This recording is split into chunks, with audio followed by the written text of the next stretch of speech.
ನಮಸ್ತೆ ಮಿತ್ರರೇ, ಇಂದು ನಾನು ಯಾವತ್ತು ಮಾಡುವಂತಹ ವೆಜಿಟೇಬಲ್ಸ್ ರಾಗಿ ನೀರು ದೋಸೆ ಮಾಡೋಣ. ಬಹಳ ರುಚಿಕರವಾಗಿರುತ್ತದೆ ಹಾಗೂ ಬಹಳ ಹೆಲ್ದಿ ಆಲ್ಸೋ. ಹಾಗಾದರೆ ಈ ವೆಜಿಟೇಬಲ್ಸ್ ರಾಗಿ ನೀರು ದೋಸೆ, ಇದರಲ್ಲಿ ರಾಗಿಯಲ್ಲಿ ನಿಮಗೆ ಗೊತ್ತಿರೋ ಹಾಗೆ ಪ್ರೋಟೀನ್ಸ್ ಹೇರಳವಾಗಿ ಉಂಟು. ಹಾಗೂ ಈ ವೆಜಿಟೇಬಲ್ಸ್ ಹಾಕಿದ ಕೂಡಲೇ ಅಲ್ಲಿ ವಿಟಮಿನ್ಸ್ ಕೂಡ ಸಿಗ್ತದೆ. ಮಕ್ಕಳಿಗಂತೂ ಹೇಳಿ ಮಾಡಿಸಿದಂತಹ ಈ ದೋಸೆ ಒಂದು ತಿಂದರೆ ಸಾಕು, ಮಕ್ಕಳು ಅವರ ಹೊಟ್ಟೆ ಫುಲ್ ಆಗ್ತದೆ ಮತ್ತು ಎಲ್ಲ ಪೋಷಕಾಂಶಗಳು ಸಹ ಅವರಿಗೆ ದೊರಕುತ್ತದೆ. ಹಾಗಾದರೆ ಈ ವೆಜಿಟೇಬಲ್ಸ್ ರಾಗಿ ನೀರು ದೋಸೆ ಹೇಗೆ ಮಾಡುವುದು, ಅದಕ್ಕೆ ಏನೆಲ್ಲ ಸಾಮಗ್ರಿಗಳು ಬೇಕು ಎಂದು ನೋಡೋಣಲ್ಲವೇ ವೀಕ್ಷಕರೇ? ವೆಜಿಟೇಬಲ್ ರಾಗಿ ನೀರು ದೋಸೆ ಮಾಡಲು ಬೇಕಾಗುವ ಸಾಮಗ್ರಿಗಳು ಇಲ್ಲಿ ನೋಡಿ. ನಾನು ರಾಗಿ ಹುಡಿ, ಇದು ಇನ್ಸ್ಟೆಂಟ್ ಆಗಿ ಮಾಡುವಂತಹದ್ದು. ರಾಗಿಯನ್ನು ನೆನೆ ಹಾಕಿ ಮಾಡಿಟ್ರೆ ಇನ್ನೂ ಸಹ ಒಳ್ಳೆಯದು. ಆದರೆ ಇದು ನಿಮಗೆ ಕೂಡಲೇ ಮಾಡಲಿಕ್ಕೆ 150 ಗ್ರಾಮ್ಸ್ನಷ್ಟು ರಾಗಿ ಹುಡಿ ತೆಗೆದುಕೊಂಡಿದ್ದೇನೆ. ನಾನು ದೊಡ್ಡ 2 ಚಮಚದಷ್ಟು ಅಕ್ಕಿ ಹುಡಿ ತೆಗೆದುಕೊಂಡಿದ್ದೇನೆ. 2 ಚಮಚ ಅಕ್ಕಿ ಹುಡಿ, 1 ಚಮಚ ಸಜ್ಜಿಗೆ, ಯಾವ ಸಾಕ್ತದೆ, ಬಾಂಬೆ ರವೆ ಅಥವಾ ಚಿರೋಟಿ ರವೆ, ಯಾವ ರವೆ ನಿಮ್ಮ ಹತ್ರ ಉಂಟು ಆ ರವೆ, ಅಂದರೆ ದಪ್ಪ ರವೆ ಹಾಕಬೇಡಿ, ಸ್ವಲ್ಪ ತೆಳು ರವೆ. ಮತ್ತೆಲ್ಲ ವೆಜಿಟೇಬಲ್ಸ್ಗಳು ಏನು ನಿಮ್ಮ ಹತ್ರ ಉಂಟು, ನಾನು ಯಾವುದು ಬೇಕಂತ ಹೇಳುದಿಲ್ಲ. ನಾನು ನೋಡಿ, ಕ್ಯಾರೆಟ್, ಬೀನ್ಸ್, ನೀರುಳ್ಳಿ, ಕೊತ್ತಂಬರಿ ಸೊಪ್ಪು, ಒಂದು ಕಾಯಿ ಮೆಣಸನ್ನು ಸಣ್ಣ ಸಣ್ಣದಾಗಿ, ಎಲ್ಲ ವೆಜಿಟೇಬಲ್ಸ್ಗಳನ್ನು ನೀವು ಸಣ್ಣ ಸಣ್ಣದಾಗಿ ಹೆಚ್ಚಿಟ್ಕೊಳ್ಬೇಕು.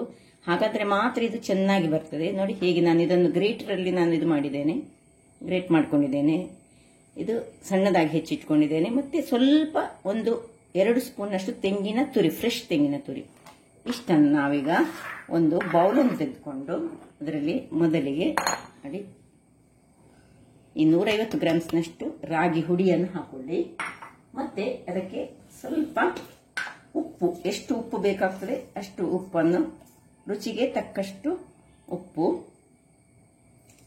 ಹಾಗೂ ಈ ಅಕ್ಕಿಯ ಹುಡಿ.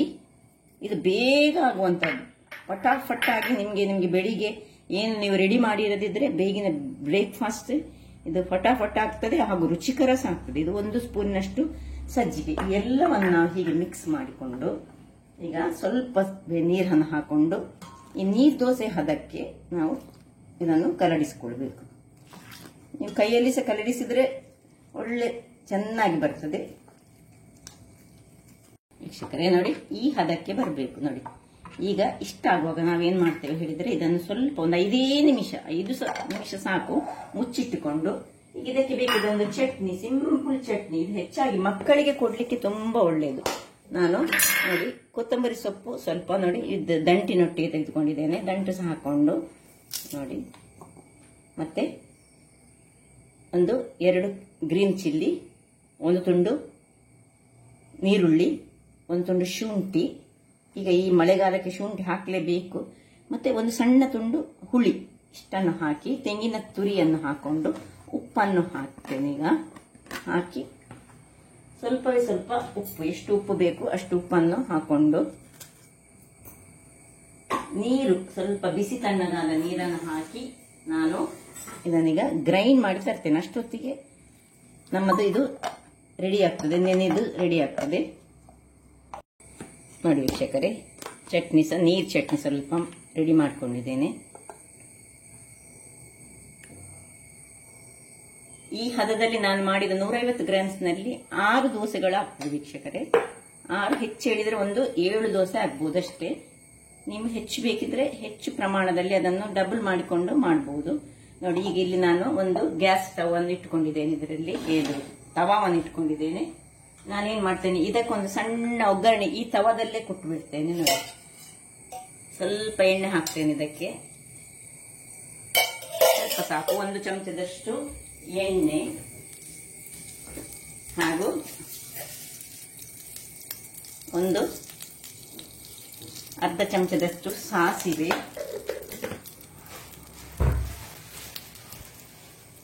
ಸ್ವಲ್ಪ ಕರಿಬೇವಿನ ಸೊಪ್ಪು ಸಾಕು. ಇದರಲ್ಲೇ ಪಟ್ ಮಾಡಿ ಅದರಲ್ಲಿ ಈಗ ನಾನು ದೋಸೆ ಮಾಡ್ತಾ ಇದ್ದೇನೆ. ಮತ್ತೆ ಬೇರೆ ಏನಿಲ್ಲ, ಖಾಲಿ ಎಣ್ಣೆ, ಸಾಸಿವೆ ಹಾಗೂ ಕರಿಬೇವಿನ ಸೊಪ್ಪು, ಕರಿ ಲೀವ್ಸ್. ಅದು ಹಾಕ್ತಾ ಇರುವಾಗ ಇಲ್ಲಿ ಈ ಎಲ್ಲ ವೆಜಿಟೇಬಲ್ಸ್ ಏನೆಲ್ಲ ನಾವು ಕಟ್ ಮಾಡಿ ಇಟ್ಟುಕೊಂಡಿದ್ದೇವೆ ವಿತ್ ತೆಂಗಿನ ತುರಿ ಇದನ್ನೆಲ್ಲ ಇದಕ್ಕೆ ಮಿಕ್ಸ್ ಮಾಡ್ಕೊಳ್ಳೋಣ. ಇದನ್ನೀಗ ಮಿಕ್ಸ್ ಮಾಡುವ. ಅದರ ಮೊದಲು ನೋಡಿ ಇದಾಯಿತು ನೋಡಿ. ಇದನ್ನು ಸುಲಭ ವಿಧಾನ. ಇನ್ನೊಂದು ಬೇರೆ ಇದು ಬೇಕಂತ ಇಲ್ಲ. ಇಲ್ಲಿ ಚಟ್ನಿ ರೆಡಿ ಆಯಿತು. ಚಟ್ನಿ ಅಲ್ಲೇ ಇರಲಿ. ಈಗ ಇದು ಬೇಗ ಬೇಗನೆ ಕೆಲಸಕ್ಕೆ ಹೋಗುವವರಿಗೆಲ್ಲ ಬಹಳ ಒಳ್ಳೇದಿದು. ನೆನೆ ಹಾಕ್ಲಿಕ್ಕಿಲ್ಲ, ಏನಿಲ್ಲ. ನೀವು ರಾಗಿ ನೆನೆ ಹಾಕಿ ಸಹ ಮಾಡ್ಬೋದು ನಾನು ಹೇಳಿದ ಹಾಗೆ.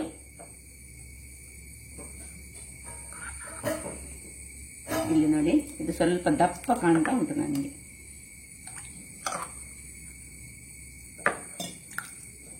ನೀರ್ ದೋಸೆಯ ಹದ ಬೇಕು ನಮಗೆ ಈಗ. ನೋಡಿ ಉಪ್ಪೆಲ್ಲ ಸರಿ ಉಂಟ ನೋಡಿಕೊಳ್ಳಿ. ನೋಡಿ ಈ ಹದದಲ್ಲಿ ಬರಬೇಕು, ಎಲ್ಲ ಮಿಕ್ಸ್ ಆಗಿ ಬರುವಾಗ. ಇನ್ನು ಸ್ವಲ್ಪ ನೋಡಿ ಬಿಸಿ ಆಯ್ತು. ಇದು ಈಗ ಸ್ವಲ್ಪ ಎಣ್ಣೆ ಒಂದು ಇದು ಸಹ ಬೇಕಿದ್ರೆ ಎಣ್ಣೆ ಹಾಕೊಳ್ಬೋದು, ಇಲ್ಲದಿದ್ರೆ ತೊಂದರೆ ಇಲ್ಲ.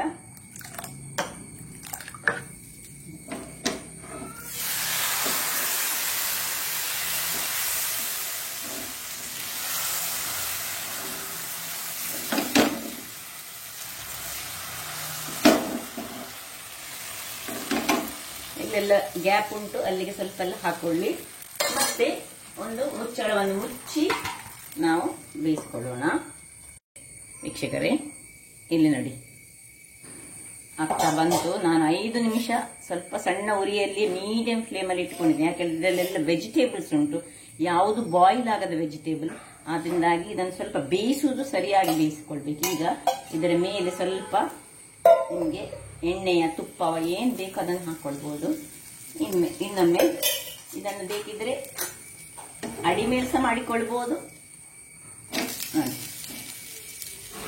ಅಡಿಮೇಲ್ ಮಾಡಿ ಒಂದು ಸಣ್ಣ ಉರಿಯಲ್ಲಿ ಇನ್ನೊಂದು ನಿಮಿಷ ಹೀಗೆ ಬೇಯಿಸಿಕೊಳ್ಳಿ. ಯಾಕೆಂದ್ರೆ ಇದು ವೆಜಿಟೇಬಲ್ಸ್ ಇದ್ರಿಂದಾಗಿ ನಾನು ಇದನ್ನು ಅಡಿಮೇಲ್ ಮಾಡ್ತಿದ್ದೇನೆ, ಇಲ್ಲದಿದ್ರೆ ಅಗತ್ಯ ಇಲ್ಲ. ನೋಡಿ ವೀಕ್ಷಕರೇ ಆಯ್ತು, ರೆಡಿ ಆಯ್ತು. ಈಗ ನಾವು ಇದನ್ನು ನೋಡಿ ಹೀಗೆ ಬಂದಿದೆ ನೋಡಿ, ಕಲರ್ಫುಲ್ ಆಗಿ ಉಂಟು. ಹೆಲ್ದಿ ಸಹ, ಪ್ರೋಟೀನ್ ಉಂಟು, ಈವನ್ ಬೇಕಿದ್ದಂತಹ ಕಾರ್ಬೋಹೈಡ್ರೇಟ್ಸ್ ಅಥವಾ ವೆಜಿಟೇಬಲ್ಸ್ ದಲ್ಲಿರುವಂತಹ ಎಲ್ಲಾ ವಸ್ತುಗಳು, ಎಲ್ಲ ವಿಟಮಿನ್ಗಳು ಇದರಲ್ಲಿ ಉಂಟು. ಈಗ ಇನ್ನೊಂದು ದೋಸೆ ನೋಡಿ, ಸೇಮ್ ಪ್ರೊಸೀಜರ್ ಅಲ್ಲಿ ನೋಡಿ, ಸ್ವಲ್ಪ ಎಣ್ಣೆಯನ್ನು ಬ್ರಷ್ ಮಾಡಿಕೊಳ್ಳೋದು. ಹೆಚ್ಚು ಸಹ ಬೇಡ, ಎಣ್ಣೆ ಸ್ವಲ್ಪ ಹಾಕಿದ್ರೆ ಸಾಕಾಗ್ತದೆ. ಇಲ್ಲಿ ಇದನ್ನು ಮಾತ್ರ ಚೆನ್ನಾಗಿ ಹಾಕುವಾಗ ಕಲಡಿಸಿಕೊಂಡು ಹಾಕೊಳ್ಬೇಕು.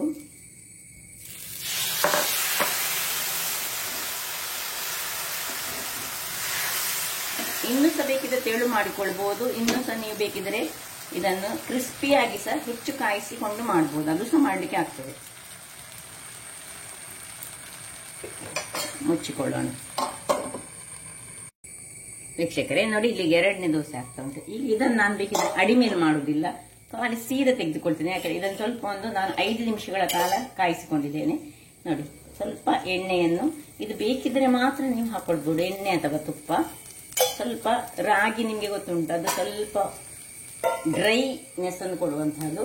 ಆಗುವಾಗ ನೋಡಿ ಹೀಗೆ ಸ್ವಲ್ಪ ಎಣ್ಣೆಯನ್ನು ಹಾಕೊಂಡು ನೀವು ಇದನ್ನು ಇನ್ನೂ ಸಹ ಹೆಚ್ಚು ಕಾಯಿಸಿ ಕ್ರಿಸ್ಪಿಯಾಗಿ ಸಹ ಮಾಡಬಹುದು, ಅಥವಾ ಸೀದಾ ಹೀಗೆ ಸಹ ನೋಡಿ. ಹೇಗೆ ನೋಡಿ ಇವತ್ತು ಈಗ ತೆಳು ತೆಳುವಾಗಿ ಬಂತು, ಏನು ಚೆನ್ನಾಗಿ ಬಂದಿದೆ ನೋಡಿ. ಹಾಗಾದ್ರೆ ನೋಡಿ ಹೇಗೆ ಕಲರ್ಫುಲ್ ಆಗಿ ಬಂದಿದೆ.